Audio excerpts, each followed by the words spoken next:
ladies and gentlemen, and welcome to another episode of the CD Racoola Show.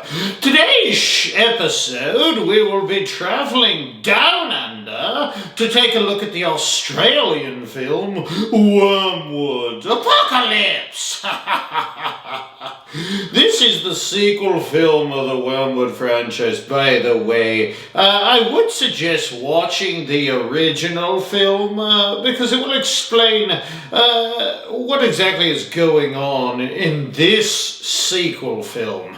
The Wyrmwood franchise is unique in multiple ways, and they definitely set themselves apart from other forms of zombie media out there. But I decided to do this film instead of the first for the simple reason that I just liked it. I liked it better.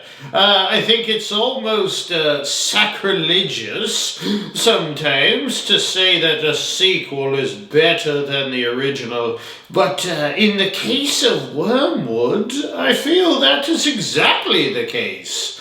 Drop me a comment, if you would, on what film you think may have had a better sequel than the original. For example, someone recently commented on my review of the 1990 remake Night of the Living Dead that they preferred the remake to the original. So feel free to drop that comment like it's hot, you know, or whatever the kids are saying. I don't know. I'm a little older, you know. At least part of the reason that I think this sequel is better is that it had a little heftier of a budget. So it was a little more advanced than the previous film that only had $160,000 to its name, which is a very small budget as far as film goes. This 2021 Wyrmwood Apocalypse movie was directed by Kia Roach-Turner, whom directed the Wyrmwood film, also known as Wyrmwood Road of the Dead. He also directed Necrotronic, as well as the Wyrmwood franchise. I haven't actually seen Necrotronic, but I can say that it does intrigue me to some degree. The cast, lots of returners from the first film, including my personal favorite character, Brooke, whom is played by Bianca Brady. The character Brooke is a zombie of sorts who commands other zombies telepathically. She is a huge part of this franchise, and if you had only watched this film alone, without first watching the original Wyrmwood film, you might be left scratching your head, wondering what the deal was with her. I feel like this film is a kind of a mix of like Mad Max meets zombies, you know. One of the cool things about this franchise is the fact that the zombies breathe a sort of gas during the day. They don't at night, by the way. That can be used, and is used throughout the film, to not only power both cars and motorcycles, but also to power a home's electrical systems. As you see the case in the character Rice, played by Luke Mackenzie. Rice in this film is a soldier turned bounty hunter that must take yellow pills to keep the zombie sickness at bay. He exchanges people he has captured for the magic pills, the pills, I got mixed up there, made by the current military regime and the evil Surgeon General. as seen here. Doesn't the surgeon look like a nice guy? Oh, look at that guy. The surgeon, played by Nicolas Bouchier, is another one of my favorite characters in this franchise. Because, I like the baddies, I really do, and I don't know if it's Bouchier or Bouchier, whatever. Okay, so a spoiler is coming here, but I had to mention it, so I'm warning you now, a spoiler is a-coming. You have been warned.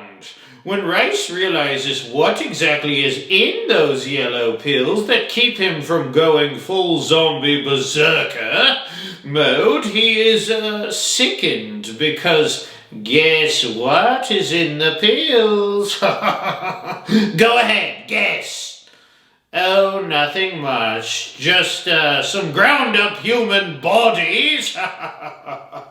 He has a kind of a Soylent Green moment here. If you guys haven't seen Soylent Green, there's a scene near the end of that film where Charlton Heston figures out that Soylent Green is being made up of humans. And he's carried off and he's yelling, "Soylent Green is people!"